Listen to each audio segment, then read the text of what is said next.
gentlemen, good day and welcome to Piramal Enterprises Limited Q1 FY24 earnings conference call. As a reminder, all participant lines will be in the listen-only mode and there will be an opportunity for you to ask questions after the presentation concludes.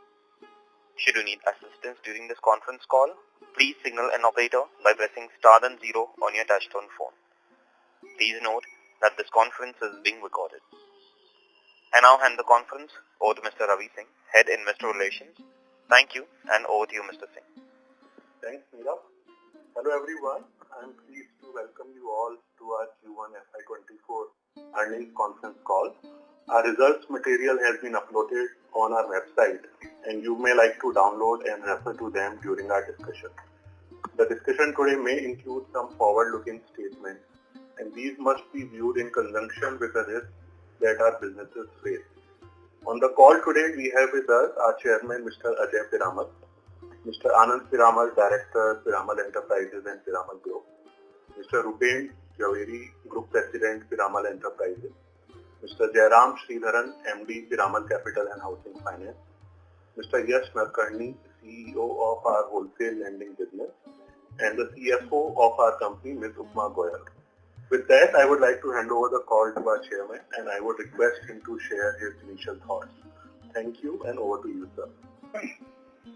Thank you and welcome to our earnings conference call. Our Q1 performance is in line with our commitment towards building a large, diversified, non-banking financial company. I would like to discuss how we have successfully delivered during the quarter, reflecting our strategic focus.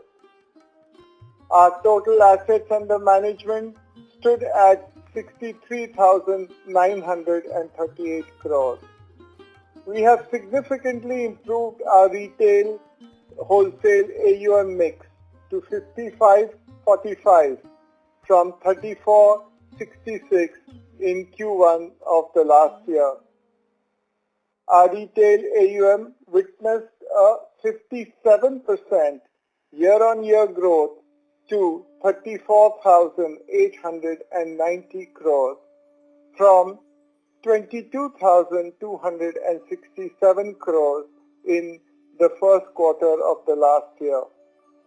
Quarterly retail disbursements grew at 132% year-on-year to 5,700 crores from 2,460 crores in the Q1 of FY23.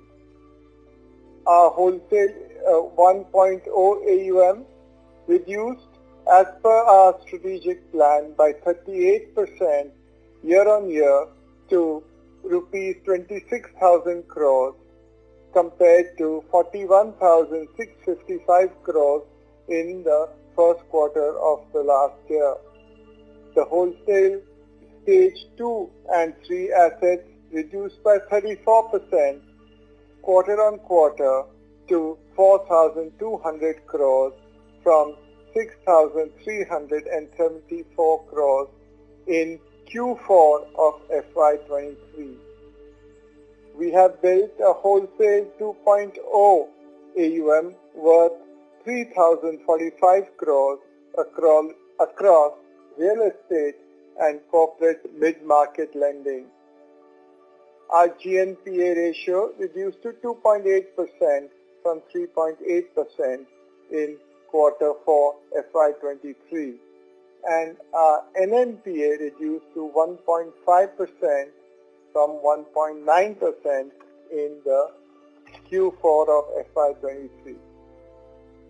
In addition to these business highlights, I'm glad to announce that today the Board of Directors have approved the buyback of equity shares of the company. This is in line with our consistent focus on long-term value creation for shareholders and effective utilization of capital. This buyback will be of up to 1.4 crore number of equity shares of face value of 2 rupees each, representing 5.87% of the pre-buyback fully paid up equity shares at a price of 1250 per share, aggregating to rupees 1750 crores through the tender offer route. I would like to point out that the promoter and promoter group shall not participate in the buyback. The price of 1250 rupees per share is a premium of 25% over the last closing price of the stock market intimation date. Considering this buyback and dividend paid over the last 12 months, the company has returned a total of 3,278 crores, which is 16% of the company's 3-month average market capitalization. The entire process is expected to be completed within 2 months. Here I would just like to highlight that the promoters and the promoter group not participating in the buyback signifies the big potential that we look at and the value that is in the shares in the long term in the future. And the promoters are fully committed to ensure that your company performs in the future as well. The capital allocation strategy aims to combine investing in our core business and returning excess capital to shareholders. With this, I will now ask my colleagues, Jairam and others, to speak on our various business segments. Thank you. Thank you, Devon. Friends, you've seen in our numbers some of our business performance in the various businesses. Let me start with retail lending. Our disbursement yield in retail lending improved to 14.7% from 14.2% last quarter. Our average disbursement ticket size was at 10.3 lakh rupees in the quarter. 78% of the AUM in our retail business is in secured loans, consisting of housing loans, LAP, and other secured loans, primarily used cars. In the secured offerings, the average CIBIL score of our customers is 738. We are also witnessing strong growth in our unsecured loan offerings through multiple form factors and through various channels. We have served over 11 lakh customers so far with an average CIBIL score of 755. As we continue to expand our retail lending business, we are also investing in manpower, branch infrastructure, technology, and analytics in our retail business for future growth. During the quarter, we added 19 new branches which became disbursement active. With that, we today have a network of 423 conventional branches and 136 microfinance branches across the country. We serve 587 districts across India, over 25 states. Our customer franchise now stands at 3.3 million with an acquisition of 3 lakh new customers during the course of the quarter. I'll request my colleague Yash to talk a little bit about the wholesale lending business. Hi, good evening everyone. On the wholesale lending side, we generated over 2,431 crore of net cash realization during the quarter through accelerated repayments and resolution proceeds of wholesale 1.0 portfolio in line with the provisions on these assets. We continue to focus on resolution of stressed assets, which will moderate the wholesale book in the short term. A dedicated team is involved in monitoring and executing the resolution strategy for complex recoveries and enforcement, aim to improve recoveries and monetization of assets over the following quarters. This quarter as well, we concluded sale of certain wholesale loans, including loans acquired from DHFL, through 2 separate ARC transactions. In these transactions, we received cash worth 316 crore and issued SRs worth roughly 2,000 odd crore after 62% markdown. Note that various SR transactions consummated have been appropriately provided for over the quarters. With this, SR outstanding stood at 5,369 crore for the first quarter FY24, of which 30% has retail loans as underlying assets and the remainder 70% wholesale. We expect our SR portfolio to reduce in the future via a combination of sales, enforcement and collections at our carrying value. We are also focusing, as you know, on building a high-quality wholesale 2.0 EM, wherein we have built wholesale 2.0 EM of about 3,000 odd crore by adding 253 crore of loans during this quarter. We will further build on this book in a calibrated manner while capitalizing on market cap. The average ticket size is around 165 crore for real estate and around 53 crore for corporate mid-lending, corporate mid-market lending within wholesale business. I just hand over back to Jairam. Yeah, I'll now request our CFO, Upma, to walk us through our financial performance and give us a quick overview of the liability side of the business. Upma? Thank you, Jairam. Our profit after tax for Q1 FY24 stood at 509 crore, led by gain of 855 crore on sale of Shriram Finance Limited stake. We sold 8.34% stake of Shriram Finance Limited for 4,820 crore at 1,545 rupees per share. While our operating cost has improved quarter on quarter, it has gone up on YOY basis, primarily on account of scale-up of cities business and our investment into the tech platform. Our annualized credit cost reduced to 1.1% from 1.9% in Q4 FY23. We have maintained a strong consolidated net worth of 30,844 crores for Q1 FY24 with capital adequacy ratio of 34.3 on consolidated balance sheet. We maintain a strong liquidity with cash and liquid investment of rupees 9,613 crores. On the liability management side, we continue to focus on diversifying our borrowing mix, including securitization. The fixed floating rate debt mix has improved to 57 versus 43, fixed 57 and floating 43, and we continue to see further improvement in the next few quarters. Our cost of borrowing has improved to 8.6% from 8.8% in Q1 FY23. Our ALM is well matched with positive gaps across all buckets. To conclude, the performance of the company in Q1 FY24 strengthens our confidence on the company's progress towards the diverse, multi-product, resilient and sustainable financial services business. We remain focused on optimizing our capital allocation and generating an appropriate return on capital. I would now request Jairam to... Friends, before we open up the floor for questions, there is one item which I want to clarify on, which many of you might have some questions on, which is on the goodwill side, where you saw a goodwill entry of about 268 crores in 278 crores goodwill write-off during the course of the quarter. Just to give you a little bit of context on this is related to transactions that happened back in 2014, where the company set up some funds to make investments in the real estate space. Over the years, those funds have had some challenges, and the fund period has also now completed. What we did this quarter was to clean up that part of the balance sheet through this book entry. There is no cash flow associated with this. It's part of the intangible.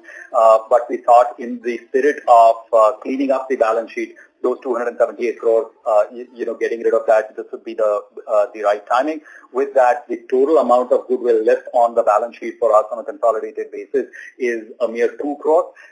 So essentially, all such entries have been resolved and taken care of during the course of this quarter. So that's one entry that might have been less obvious to some of you. So just wanted to provide that input. With that, I'd like to open this up to all of you for questions that you might have. Thank you very much.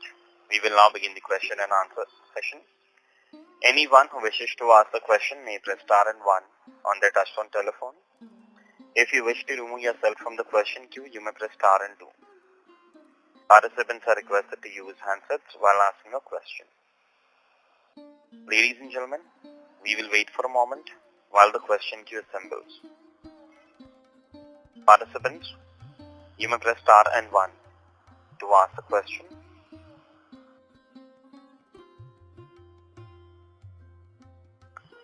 The first question is from the line of Avinash Singh from MK Global. Please go ahead.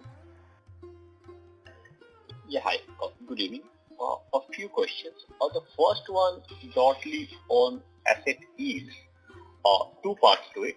One, if you can help explaining that your overall asset yield that has dropped sharply around to 1.3% sequentially. So if you can just explain some of what is the underlying modality that sort of brought this asset yield down to 10.6%.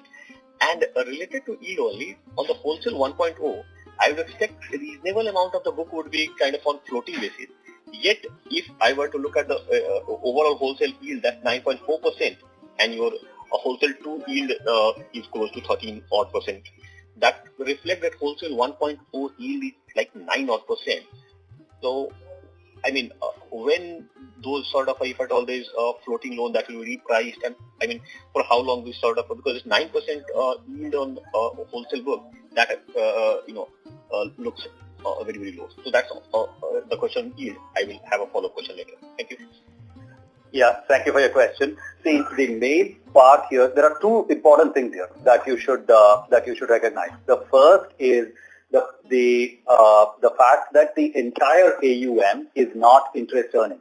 And because of and we've made some separate disclosures during the quarter. If you see our earnings presentation, you will see some disclosures on the stage 1 book and how that splits up by interest earning versus not. So page 27, if you see, this is a new disclosure that we have put out just to clarify this point. So as we are creating some of these security receipts, between security receipts and some of the other assets which are non-interest earning, you will see that the proportion of non-interest earning assets on the wholesale AUM has increased during the course of the quarter. What that does is that when you look at interest income as a proportion of AUM, that metric does fall, even though nothing has changed on the loan part of the book. It's just that some interest earning assets on loans has gone to fair value side assets of SR, etc. Now, over time, as those non-interest earning assets come down and disappear, you will start seeing the interest income, true interest income, start to reflect. So it's not as if the interest earning assets are sitting at 9%. There are no 9% assets on the book. It is just that as a percentage of AUM, because of this dynamic, you're seeing that 9 and a little bit. So that's the main dynamic that's sort of going on there. There are a couple of other smaller things in the quarter, in the form of a little bit of interest reversal, a little bit of increase in interest expense over the last quarter, but those are more minor compared to this major dynamic that has happened here, and that's why we've put up this new disclosure on slide 27. Yeah, thank you. Clear. A follow-up question is on one sort of a disclosure note to account that comes the potential tax assets that currently around, I guess, 4,200 odd crores. So is there some sort of a timeline, certain clarity by when sort of you will be in a position to either sort of take it or into your books, or I mean, is there some sort of a process, any timeline on that potential tax asset of 4.2 thousand crores? And like all matters related to taxation, we have to wait for communication from the tax authorities. We do not want to presume anything on our part. Let's see over the next 2 quarters or so, if we hear about the past taxes, and if some of our submissions are all accepted, then we'll be in a place to start bringing those onto our balance sheet. But it is not for us to dictate timing here. It's for the taxation authorities to decide that. Okay, if I can just one more follow-up. If you can provide some sort of your consolidated capital adequacy post this buyback. I can see sort of a standalone capital adequacy given at 38% post the buyback. What would be the consolidated number that's currently 34% post this buyback? It's approximately 31%. It would be approximately 31% were we to go to the full extent of 1750 crores. Got it. Thank you. All the best. Thank you so much. Thank you. Participants, you may press star and 1 to ask a question. Next question is from the line of Abhijit Tibrewal from Motilal Oswal. Please go ahead. Yeah, thank you and good evening, everyone. So first of all, thank you, Mr. Piramal and Jairam and Yash and the team for improving the disclosures. Really is going to make life a whole lot easier for you as a management as well as for us. So a couple of questions that I had. First things first, out of this 4,700, 4,800 crores that we have received from the stake sale, we've already announced 1,750 crores being used for the buyback. What is the thought process around kind of utilizing the remaining money, given that I think all of us acknowledge we remain overly capitalized? So are we at least, looking at some M&A opportunities? And if yes, in which product segments are you kind of looking at those opportunities? Thanks for your question, Abhijit, and thanks for appreciating the improved disclosures. Our colleagues in the IR team and Rupen, our senior leader in charge of the space, have been working very hard on that, and I'm glad you noticed it. On your question on utilization of the proceeds from Shriram, see, as we've been saying in the past, there are three ways we could utilize money from Shriram. One is organic growth, the second is some sort of return to shareholders, and the third is inorganic. The first two continue. Clearly you've seen us take the step with respect to returning some capital to shareholders through the buyback proposal that we have in front of us. On your question on inorganic, if you track the Piramal house over the decades, you know that Piramal is very comfortable with using M&A as a growth engine and adding value to acquired assets. It is something that we continue to be interested in. We have been active in the market and we have been looking at transactions that have taken place. Unfortunately, none of them has cleared because of pricing considerations. And needless to say, some of it stems from the fact of where our stock itself trades and hence kind of the currency that we have to work with. So some of it does reduce some of your optionality, but we are keenly looking at potential M&A opportunities. The kind of M&A that we'd be interested in is stuff that is kind of very similar to businesses that we have chosen for ourselves, and it could be in spaces like small business lending, microfinance, gold, some of these businesses which are in the Bharat market and in the retail space. Those are businesses we like, and we continue to look at various options in that space.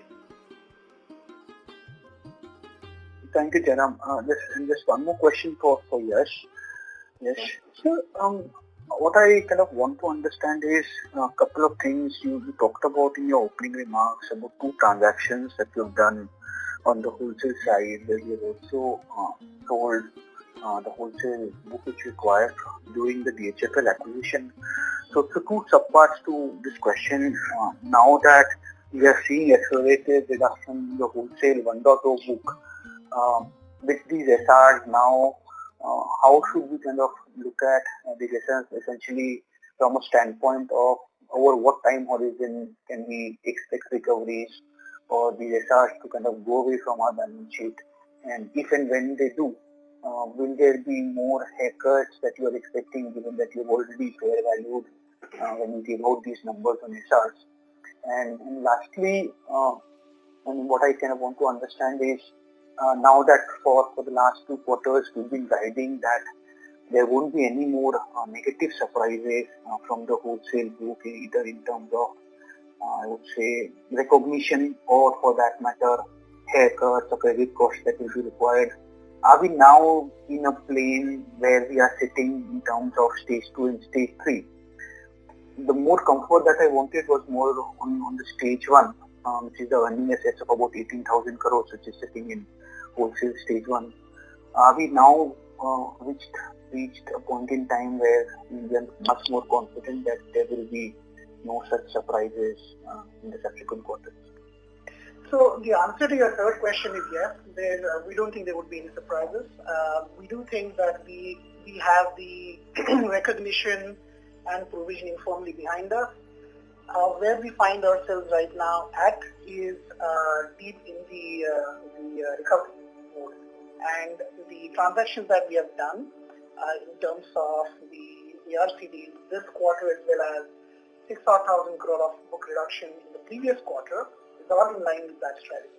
Right? So what we actually see is only part of the recovery effort that's going on, and we do expect that the recovery effort will continue to intensify as we go from here. But as far as the provisioning against the book is concerned, we do actually firmly believe that we already have that behind us. And therefore, going forward, the recoveries will be in line with what we have on our balance sheet. As far as the timelines are concerned, it's difficult to exactly predict by when we would end up actually cleaning up the SRs as well as stage 2, stage 3 books. The efforts are on. By the very nature of the underlying assets and complexities involved in recovery of some of the assets, our expectation would be one should allow at least a few quarters for things to actually get resolved and see the end effect. So that's the answer to your first question. Second question in terms of haircuts, I already said that is behind us. Thank you, Yash. Just one more technical question here. So when we look at SRs on the balance sheet, will we also be required to do a mark-to-market every quarter? So essentially, the SR number that we will see every quarter will incorporate the kind of recoveries that you are seeing, at least in terms of the SRs which are currently sitting on your balance sheet. First of all, the SR value as it sits on the balance sheet is at a significant discount to our claim value. Right? We have taken enormous haircuts, enormous subjective term, but quite a material haircut in percentile terms. The SRs that we completed this quarter were at 63% haircut on the claim value. So I just want to say that as the first point. In terms of valuation, we need to get the fair market valuation done every way, and it's only one way, which is the value can go down, so it can't go up on our P&L until and unless the full recovery happens. Got it. Thank you so much, and best wishes to the Piramal team. Thank you. Thank you, Abhijit. Thank you. Next question is from the line of Vivek Ramakrishnan from DSP Asset Managers. Please go ahead.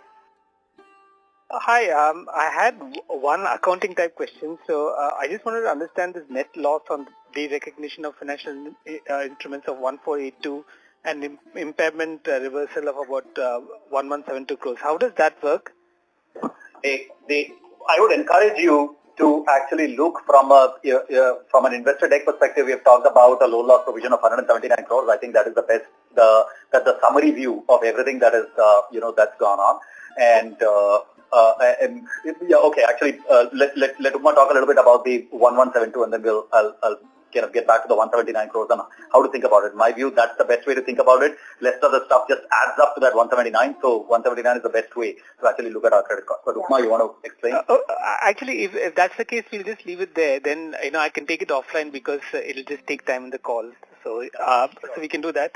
So the other question was on the wholesale portfolio. Is it fair to say that the cash that you've recovered is from the runoff of the stage 1 portfolio, and virtually all the ARC the sales have come only in terms of security receipts, which is why the amount has increased from 2017 crores to 3755 crores. Is that fair to say? I would say a significant part of reduction is due to the SR transactions in stage 2 and 3, and we got the recoveries, small amounts in stage 2 and 3 in terms of the cash recoveries, but also in stage 1.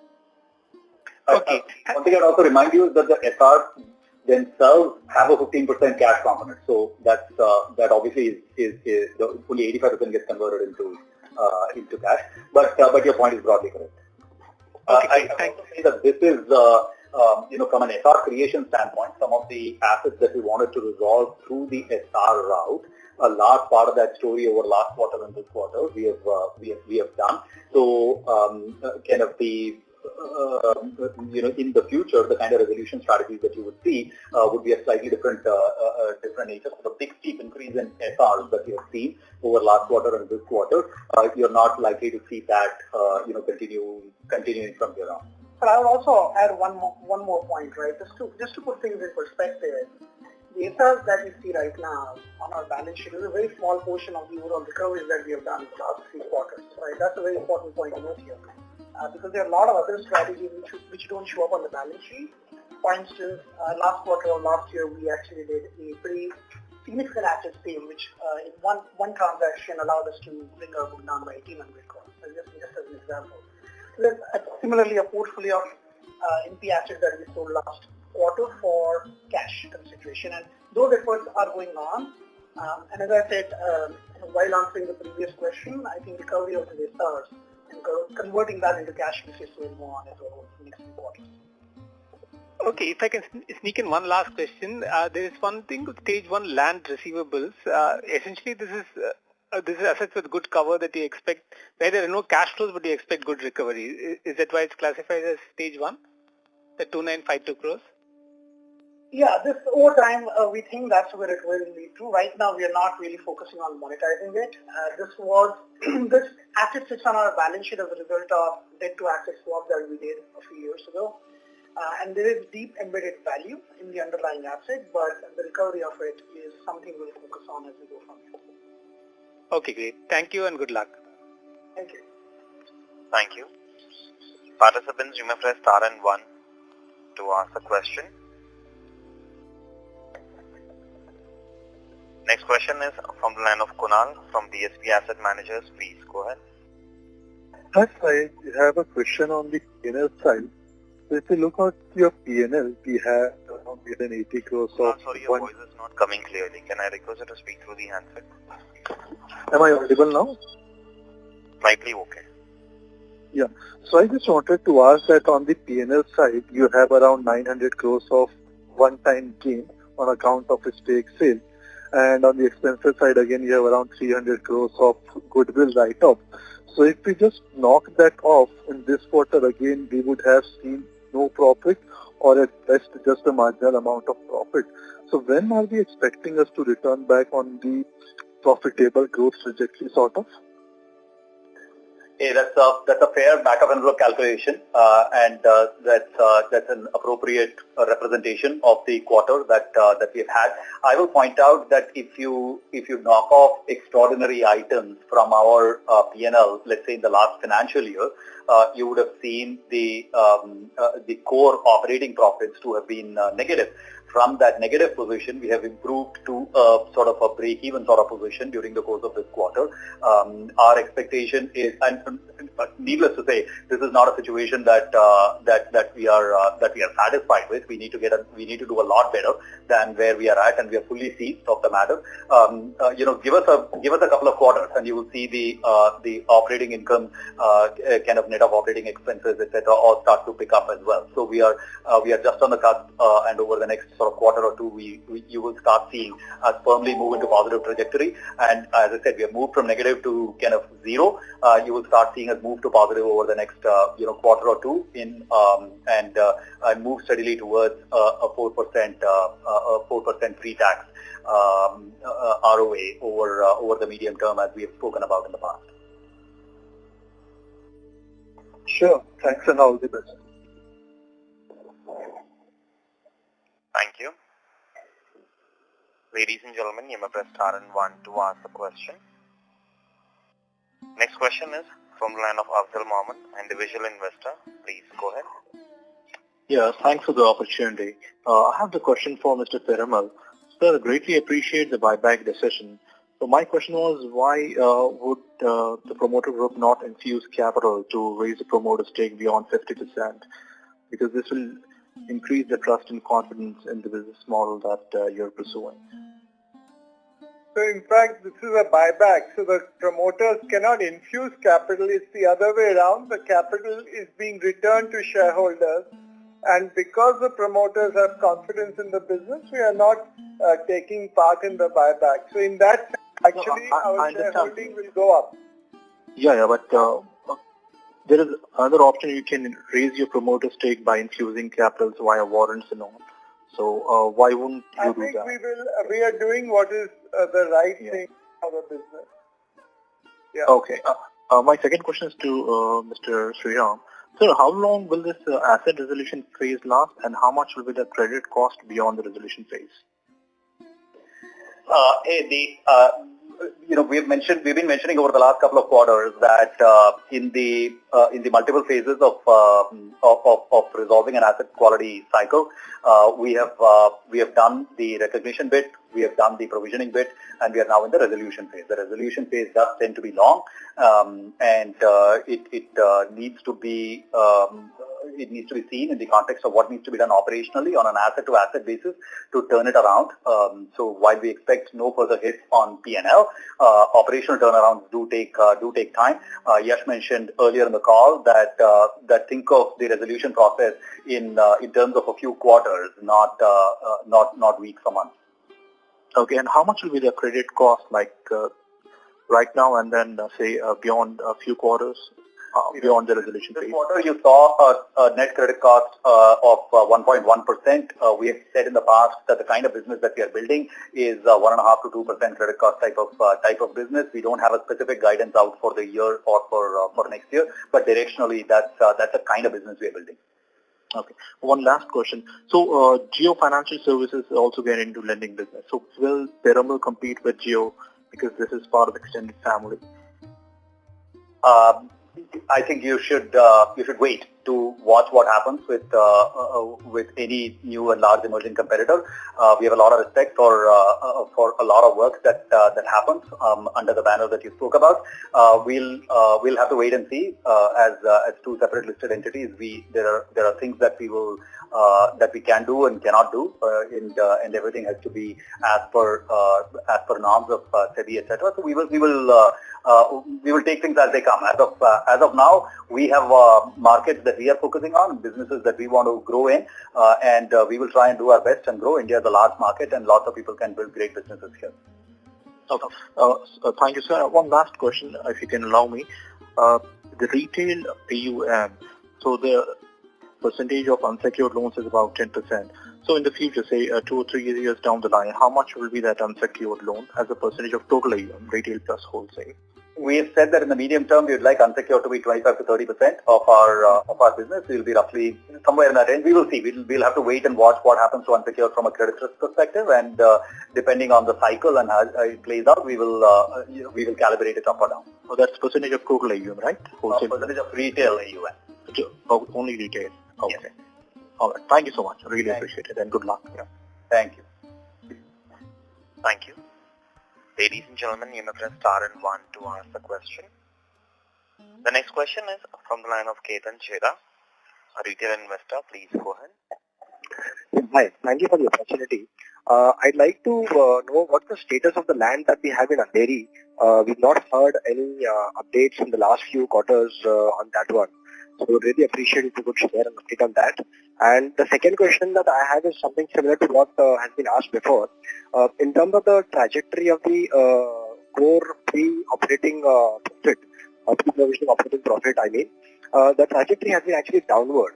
So while you did mention that, we will go upwards, but I'd like to know that why the trajectory of the core PPOP has been going down in the last few quarters, at least 4 to 5 quarters. Thank you. Yeah.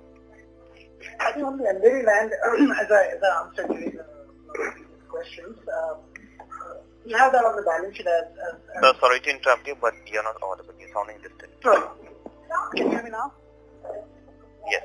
Yeah, I was just saying that the Andheri land is a result of debt-to-asset swap that we did a few years ago. Where are we at with that? We believe that there is enormous embedded value in that land. However, we are not certain about or specific about the plans that we are going to actually put in place to be able to extract that value. We will actually focus right now on resolving the loan book that we referred to earlier, and in the midterm we'll actually find different alternatives to unlock value from the land. There's no material update other than that. As far as the operating profitability of the business is concerned, as I mentioned before, the core driver that you should keep in mind is the proportion of interest yielding assets. as a percentage of overall wholesale book. If you see the new disclosure that we have added to our presentation on slide 27, you will see that over the last few quarters, a significant proportion of assets has moved from interest yielding to non-interest yielding as we have worked on some of these resolution strategies. So these were assets that were accruing interest in the past, where we have now stopped accruing interest and moved them to investment category, and that's what drives a large part of the delta that you see over the last few quarters. And since that transition has largely taken shape in full, from now on, the growth that you see in the rest of the business, etc., will start showing up in the operating profitability, and hence my comments that just give us a quarter or two, and you will start seeing this curve start to move up from these bottoms. Okay, thank you for the response. Just one follow-up on the Andheri land again. Sorry to come back on that one. But I think, in the last couple of years, in one of the calls, it was mentioned that, you are going to develop the land in a couple of phases, and probably one phase was done and the remaining phase was to be done. You would cut the land and so on and so forth. Those details were shared. But so after that, you mean to say that there is no update on monetizing the land while those plans were formed up at that point in time? No, there is no specific update on that is what I meant. In the midterm future, we'll find various paths to monetizing this land, including what he just described. However, that's one of the options available to us. And there is no specific plan that we can share with at this point in time. Okay, so there's no timeline as well by when we want to complete the monetization? That is correct, sir. Okay, all right. Thank you so much. Thank you. Ladies and gentlemen, you may press star and 1 to ask a question. Next question is from the line of Aditya Gupta, individual investor. Please go ahead. Yeah, hi. Thanks for giving me the opportunity. So, though the retail mix is getting improved in overall AUM, but the total AUM is quite stable since few years. So, what are the plans for increasing the total AUM? Yeah, you will note, of course, that over the last 5 quarters or 6 quarters, our overall AUM has been roughly the same, but the composition of the AUM has now dramatically changed from what it used to be to where we are now, where, as we disclosed before, 55% of the book is retail and 45% is wholesale. Now, as you also saw, the retail book is growing pretty strongly, and so now we are in a place where the majority of our book is growing and the minority of our book is degrowing, which means the weighted average will start turning positive. So if you've just got to be patient for another quarter, maybe 2, and you will start seeing this math play out. So as the larger part of the book is growing and the smaller part of the book is degrowing. So the math will just work out in a couple of quarters. Okay. And my last question is that is there any fundraising plans through NCDs or etc.? As you know, we just disclosed our share buyback plan. So clearly, that's we're not planning to raise any funds. I'll also state that on successful completion of a buyback program, we cannot be going out to market and actually raising equity for the next 1 year anyway. So no, there are no short-term plans to raise any equity. Okay. Thank you so much. Thank you. Participants, you may press star and 1 to ask a question. The next question is from the line of Vikram Damani from Damani Securities. Please go ahead. Hi, am I audible? Yes. Okay, thanks for the opportunity. I just wanted to clarify one thing. When you speak about stage 1 land and receivables that are non-interest bearing assets, I see quarter on quarter it's pretty much flat, and your gross AUM on a overall level is also flat. But could you then explain why such a sharp drop in the yields and the NIMs? I mean, is that the only thing that could explain it? But since that is flat quarter on quarter, your non-interest bearing assets, how else would you sort of Can you throw some light on this, on the drop of the yields? Don't look at it in absolute terms. Look at it as a proportion of the total. I mean, you have to look at interest-bearing and non-interest-bearing. If the interest-bearing part keeps coming down and the non-interest-bearing is flat or slightly increasing, then as a proportion, the non-interest-bearing kind of keeps increasing. And the yield on the interest-bearing part is not changing. So the overall yields will come down. So, as a percentage of your overall assets, could you just, because I can't seem to find it on the presentation, maybe I can take this up offline with you as well. Yes, I will explain to you. Yeah. Okay, appreciate it. Thank you. Thank you. A reminder to all the participants, you may press star and 1 to ask a question. The next question is from the line of Yash Modi from Ashika Stock Broking. Please go ahead. Hey, good evening to the team. Just wanted some more clarity on our stake in Shriram General Insurance, Shriram Life Insurance, and our DHFL Life Insurance 50% stake in that. If you could clarify what are we looking at, because obviously the public market part of it is done. Now these unlisted entities. Yeah, see, as far as the insurance investment in Pramerica is concerned, we are 50% owners of that business, along with Prudential US, who owns the rest. It's insurance is a long-term business. We have a commitment to IRDA to actually stay invested and continue to do what it takes to actually grow that business for a 5-year period. So that's you should think of that as a strategic investment where we are keen to actually grow the business and bring it to materiality. As far as the Shriram unlisted businesses are concerned, let's see. We will explore various strategic options. There is no particular timeline in mind on what we need to do here. I will assure you that what we will do, we will do in such a way that, just as we did in the public markets transaction that we did recently. We will do it in a way that is that's good and accretive to all stakeholders involved in the transaction. Thank you so much. All the best. Thank you. Thank you. Next question is from the line of Parth Shah from ET Life. Please go ahead. Yeah, hi. Thanks a lot for the opportunity and congratulations to the management on the good set of numbers. I just had one small question. In the consolidated financial statements, there is an entry of other operating income of 95.46 crores, which I believe is also used to offset the loan loss provisions in the investor presentation when we are showing a summarized loan loss number of 179 crores. Could you just give more details on what that other operating income is? Recovery from prior. Yeah. So this 95.46 crores is primarily the recoveries on account of the prudential write-off what we have done it last year. Okay, understood. Okay, and my last question is on the unsecured book.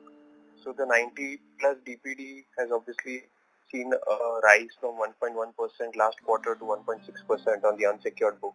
This is despite the high rate of growth and AUM increasing, we're seeing delinquencies showing some marginal increase. So just wanted to understand on how we are seeing that part of the business and what will be the steady state guidance as far as credit cost is concerned from the unsecured book perspective. Yeah, so Parth, that's a good question and a good observation. Yes, you're absolutely right. A large part of this increase has come from our partnership businesses, and as we have indicated in the past, a lot of these partnership businesses have some sort of credit agreements between the originator and the balance sheet provider, and that's the portion in which we have had most of this increase. So while optically it shows up in your delinquency numbers, it doesn't cause P&L impact because it gets covered. If you net off the portion which has some sort of cover of this kind, the delinquencies during the quarter for the unsecured business have been 90 basis points. So it's a good observation. It is true that on a gross basis we have seen delinquencies increase, but from a P&L impact perspective, we have not seen that. But this is a segment that we are very closely watching and will continue to be very careful about in the quarters to come. Understood. So 90 basis point is what you suggested, which is probably in line with what was there even in the last quarter. So no material spike there. No material thing has happened there. That said, like there is a lot of growth that's going on in unsecured, so we have to be careful. So we're not celebrating or calling victory here. Like we have to watch this space very closely. But yes, we are on a net basis at 90 basis points. Okay. Thank you. That's it from my end. Thanks a lot. Thank you, Parth.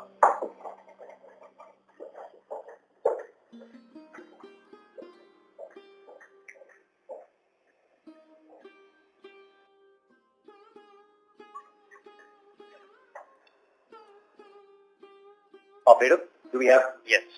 If you don't have any further questions, maybe we can close. Yes, sir, we have one question. Next question is from the line of Afzal Mohammed, individual investor. Please go ahead. Yeah, one follow-up question. So why was there a decline QOQ in the quarterly disbursements? In the retail business, there's always a seasonality. Q4 tends to be very high, and Q1 tends to be the lowest quarter in any quarter in any year. So it's just seasonality that you're seeing, nothing else. Okay, and next quarter, would you expect similar trend or will it increase Q? Abdul, we don't offer quarter-on-quarter disbursement guidance, so we'll see. Seasonality-wise, Q2 does tend to be bigger than Q1, but let's see how it goes.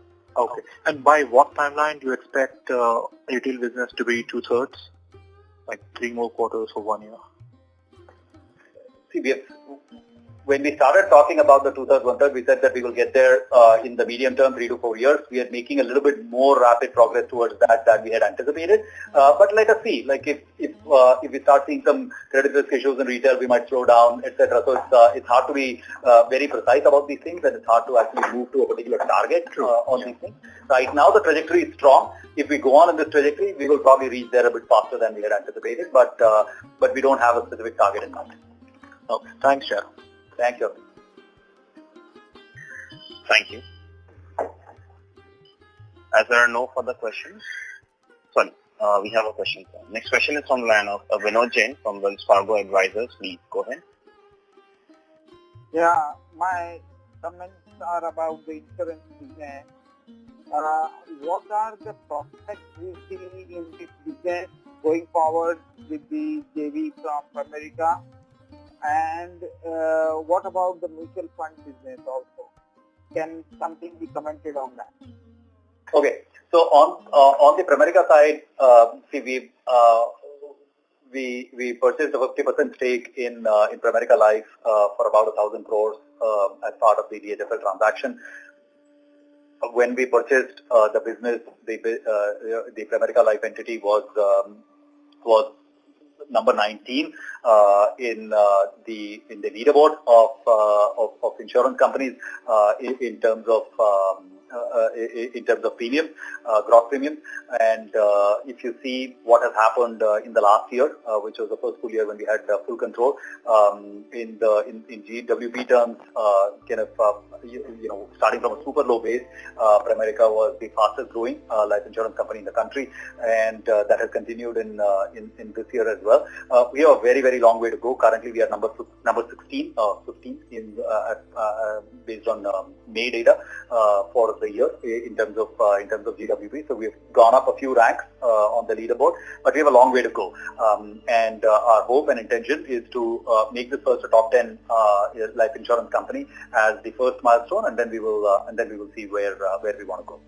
You also spoke about mutual fund business. Currently, we are not pursuing opportunities in the mutual fund space. We have a lot going on as it is in our core businesses. We will focus on these right now, and we will take other opportunities over time as when we have a little bit more management bandwidth to spare. Very well. Thank you. Thank you, Vinod. Thank you, everybody. It has been a very engaging call, and thanks for all your constructive questions and your interest in Piramal Enterprises. We hope you got all the answers. If you have any more questions, please do reach out to our IR team. The details are there on our presentation and on our website.